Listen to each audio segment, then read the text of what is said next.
right there. Praza, you said you'd let me handle this. Wait, Shepard? I'm not taking any chances with Cerberus operatives. Put those weapons down!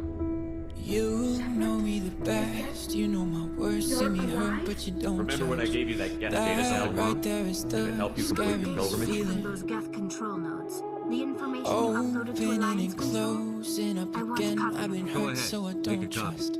Now here we are staring My at the people, ceiling.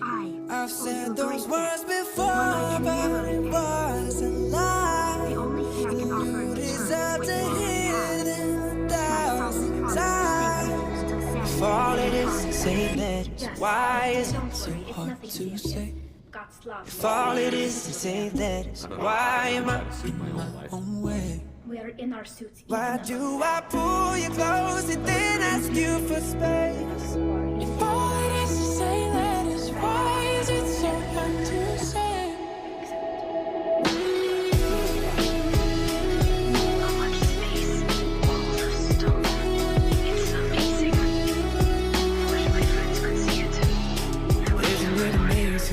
Almost every line on our hands align. When your hands are mine, it's like I'm whole again. Isn't that a sign? I should speak my mind. I've said those words before, but it was a lie. It's hard to hear them 1,000 times. All it is to say that, why is it so hard to say? If all it is to say that, why am I die. A single kiss could put me in the hospital. Why do I pull you close and then ask you for space? Just see how All it is to say that is, why is it so hard to say? feel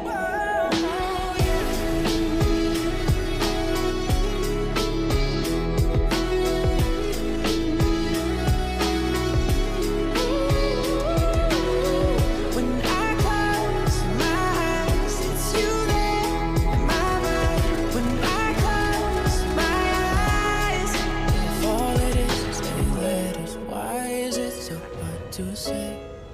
If all it is 8 letters, why am I in my own way? Why do I pull you close and then ask you for space? If all it is 8 letters, why is it so hard to say?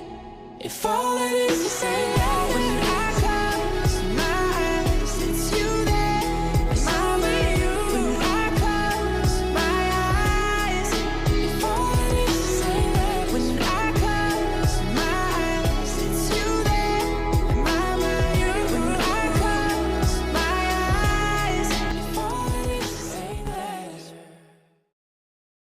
Tali collapsed into her cot aboard the Nema. She was absolutely exhausted from the day's events. Tali fell asleep within seconds of her head hitting her pillow. She woke up a couple hours later. Tali stared up at the ceiling and began to process what exactly had occurred that day. The man she was in love with, who had been dead for the past 2 years, had shown up out of nowhere on Freedom's Progress. It all started to make sense. The Alliance wasn't able to recover Shepard's body because Cerberus had somehow managed to locate it before the Alliance did. Not only did Shepard come back from the dead, but Tali had also lost her whole research team during the mission. She replayed in her mind the comforting words Shepard had said to her when Praza and the team ran off. "You did what you could." It seemed like he always knew just what to say to make her feel all right. "Shepard is right, you weren't responsible for what happened to the team," Tali told herself.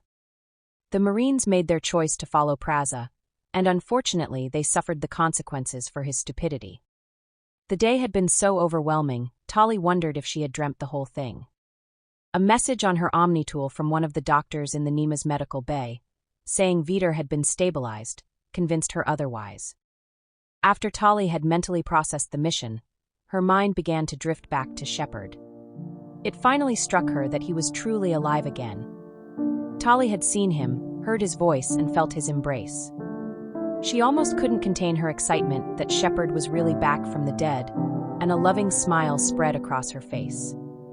Tali knew why Cerberus had brought him back, but she let herself believe that he was brought back just for her.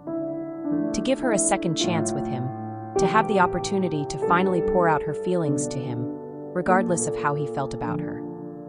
She reached into her footlocker and pulled out Shepard's datapad, holding it close. Shepard meant the world to Tali, and she wasn't going to let this opportunity go to waste. Now she had someone to live for, and another reason to make it through her mission on Haestrom alive. When I see him next, she promised herself, I'm going to tell him I love him, no matter how he responds. At least he'll know. Tali thought about how Shepard would respond, and his recent actions toward her gave her hope that he felt the same way she did.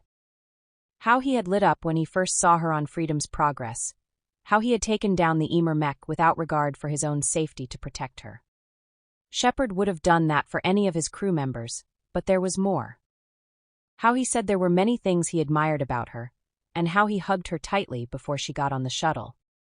Tali had never seen Shepard hug anyone before, and there was emotion in his voice when he told her to stay safe for his sake.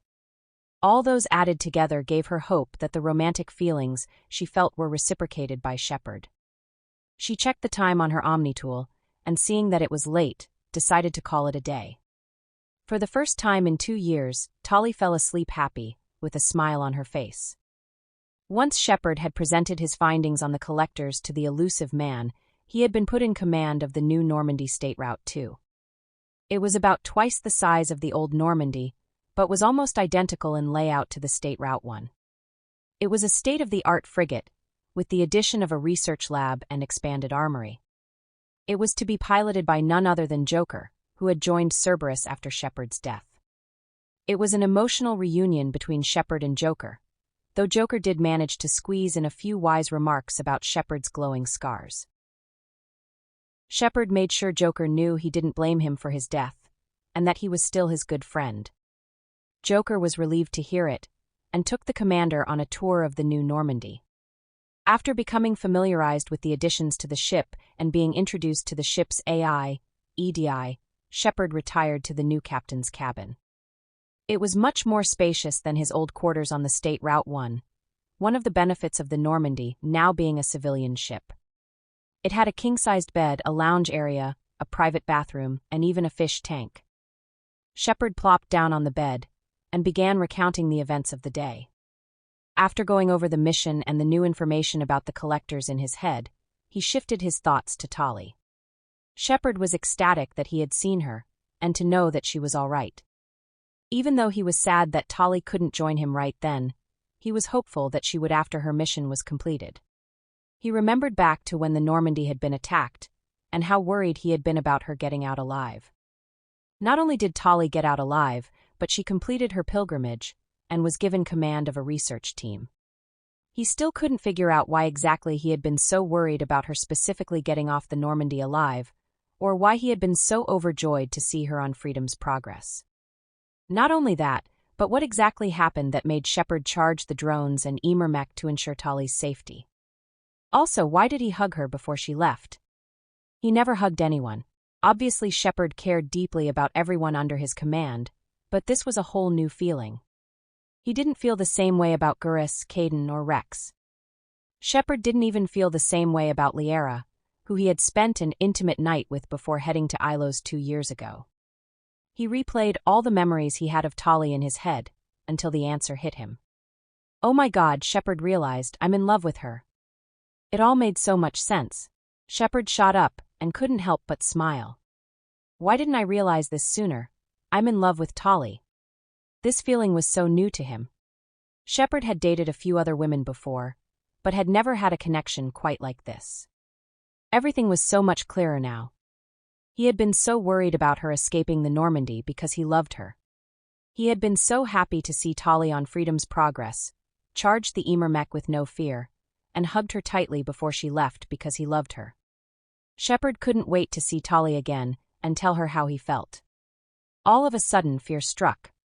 What if she doesn't survive her mission? He thought, greatly concerned. Shepard tried to calm his fears, reassuring himself that Tali was more than capable in combat and as a leader. That same feeling awoke inside him, the same one he felt when they fought the Emer. Shepard finally discovered what it was, an intense, burning desire to protect Tali. To shield her from whatever harm she might face, to ensure that no matter what the galaxy threw at her, she would be safe. Shepard prayed that Tali would make it out alive, that he could see her again and tell her he loved her. If he could, he would have dropped everything right then to go help Tolly. Shepard had his own mission, however, one just as important as hers. He had to assemble a team to fight the Collectors. For now, Tolly would be on her own. While Shepard was confident in her abilities, he was still scared he would never get the chance to tell Tolly how he felt. He checked the time on his Omni tool, and seeing that it was late decided to call it a day. Shepard fell asleep with worry and fear in his mind, but with love and joy in his heart. It had been a little over a month since Shepard had last seen Tolly, and realized he was in love with her. Every night he would dream of her, and every morning he would wake up wishing she was next to him. The time didn't diminish Shepard's feelings for Tolly whatsoever. In fact, the waiting just made the flames of his desire burn more intensely. He had asked the elusive man to find any information he could about Tolly's whereabouts and her mission, under the guise that he wanted to recruit her to his team. That reason wasn't a lie by any means, but it wasn't the whole truth. The biggest reason was Shepard wanted to make sure Tolly was safe, and wanted to express his feelings for her. While the elusive man had been searching, Shepard had already recruited a formidable team. He recruited the famous vigilante Archangel on Omega, who turned out to be none other than his best friend Gurus. Gurus didn't hesitate to answer the call from Shepard, putting aside his feelings towards Cerberus in order to help his brother-in-arms. Along with him, Shepard had recruited brilliant Solarian scientist Professor Mordin Solus, a powerful and slightly insane biotic Jack, and a ferocious tank-bred Krogan known only as Grunt. Unfortunately, during the team's first encounter with Collectors on Horizon, Caden had refused to join Shepard, unable to put his feelings towards Cerberus aside. The rejection hit Shepard pretty hard, but good news shortly lifted his spirits. Finally, after a month of searching, the elusive man had discovered Tolly's location, the former Quarian colony of Haestrom. Shepard immediately set a course for the planet. Tolly paced back and forth in the observatory on Haestrom, thinking about how quickly her mission had fell apart. It had been going very well initially. The research team had discovered interesting data about Haestrom's sun that would be extremely useful to the migrant fleet. However, when they least expected it, a Geth patrol ship had spotted them. Ever since, the Geth had sent in wave after wave of attacks, determined to eliminate the organic threat. After losing most of the team of Marines, squad leader Cal Rhaegar had locked Tolly inside of an old observatory for her protection. She could still hear gunfire outside, but had no idea how many Marines were left. For the second time now, my research team has been lost on my watch, she thought, utterly defeated. To make matters worse, the intense solar radiation made it impossible for Tolly to transmit the data back to the fleet. She came to the realization that she was going to die here, alone, without even being able to send back the data the team came here for. Tolly thought about everyone her death would impact, but she thought mostly about Shepard. Shepard came back from the dead, and I was too scared to tell him how I feel.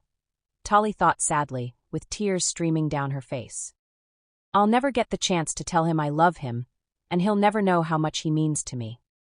She could hear the Geth Colossus outside attempting to break its way inside. Tolly just sat in a corner, pulled her knees to her chest, put her head between her knees and cried. She couldn't do anything else but wait until the Colossus broke in and killed her. Shepard, Gurus, and Grunt were making their way to Tolly's position as fast as they could. That was proving rather difficult, with the combination of hostile Geth and the unbearable solar radiation confining them to the shade. They had made contact with Cal Rhaegar using a dead Quarian's radio, and he explained the situation to them and told them how to get to the observatory. Shepard felt a wave of relief rush over him when Rhaegar told him Tolly was safely inside the observatory. Unfortunately, the path to the observatory was filled with many unfriendly Geth. The team had managed to make it into a bunker-like building, with half a dozen dead Quarians and Geth. There were also multiple datapads containing Tolly's journal entries. Her voice had a calming effect on Shepard. In the last journal entry, Tolly had said, "I wish Shepard were here," in a soft but distressed tone. "Don't worry, Tolly," he thought, wishing she could hear him, "I'm coming." They found a working console and managed to get a connection to the observatory. Tolly was still in the same position as before, having lost all hope. All of a sudden, she heard a voice calling her name from the console nearby that instantly lifted her spirits. Keela, Tali thought, is that Shepard? She sprang up, stopped crying, and ran over to the console. A hologram of Shepard was looking comfortingly at her. Shepard, is that you? Tali said, barely able to contain her joy. What are you doing here? We're in the middle of Geth space. I was in the neighborhood. I thought you might need a hand, he answered with a smirk. Tali appreciated his attempt to make her laugh. If the situation wasn't so dire, she would've. Thanks for coming, Shepard. It means a lot to hear your voice, she said affectionately. More than you'll ever know. Tali was glad when she heard that Rhaegar was still alive. She told Shepard how to get to the observatory from his position, and unlocked the door that was blocking his path. Just hang in there, Tali, we're coming for you, Shepard said reassuringly. Be careful, Shepard, Tali pleaded, and do what you can to keep Rhaegar alive. She prayed to the ancestors. Now more than ever, she needed their help. Shepard and the team managed to reach Rhaegar's position. Sadly, he was the only Marine left. He explained the plan on how to reach Tali, and insisted on helping. Shepard noticed a hole in Rhaegar's suit, and managed to persuade the extremely reluctant Marine to stand down. Shepard admired Rhaegar's tenacity, but he was in no shape to fight. Shepard signaled Gurus and Grunt, and on the count of 3, they leapt over their cover for the final push to the observatory. The team moved fluidly through the field, Rhaegar watching on in awe. Gurus was picking off Geth with his sniper rifle one by one, moving from cover to cover. Grunt was blasting Geth with his shotgun left and right, bashing them with his hands when he had to reload. Shepard let his desire to protect Tali fully consume him, and he became a weapon himself. I'm coming, Tali, I'm coming. Gurus glanced over in Shepard's direction and couldn't believe what he saw. It was as if time had slowed down for Shepard. Gurus had always been impressed with Shepard's combat prowess, but this was a whole new level. His aim was deadly, his bullets dropping Geth with ruthless efficiency. Shepard sprinted toward the observatory, taking cover when he needed to. It was almost as if he could sense what the Geth would do before they did it. Before long, the only enemy that was left was the Colossus. Shepard took out his newly acquired collector particle beam, and the whole team unloaded into the last Geth. Even Rhaegar was taking pot shots with his missile launcher. Shepard's particle beam was burning a hole in the Colossus, and its eye lit up as it charged up a shot. He didn't waver, and continued slicing into the Geth. Just as it was about to fire a blast that would tear Shepard apart, the Colossus finally couldn't take any more punishment from all 4 men. It crumpled to the ground, and its lights flickered out. Shepard rushed to open the observatory door. He couldn't wait any longer. Tali heard all the gunfire outside stop, and the banging on the door ceased as well. Keela, Shepard did it, she thought excitedly. Just as she finished her thought, the door burst open, and the man she loved was standing there. Shepard did the impossible again, and saved her from certain death. She instantly began running towards him, and he did the same, tears streaming down both their faces. She ran into his arms, and they shared a tight, loving embrace. Tali nestled her face into his neck, and completely broke down sobbing. Shepard, I thought I was going to die here. Tali managed to get out between sobs. Shepard held the back of her helmet and rubbed her back, trying to calm her down. It's okay, I'm here. You're safe, he repeated over and over. Gurus leaned on the doorway, touched by the display of emotions he saw. Grunt couldn't understand what they were so upset about. They had won, after all. Rhaegar slowly made his way to the observatory, surprised to see the connection Tali and Shepard had. When Tali had calmed down, she looked over to the rest of the team. Rhaegar, Gurus, I can't thank you enough for saving me, she said sincerely. Just doing my job, ma'am.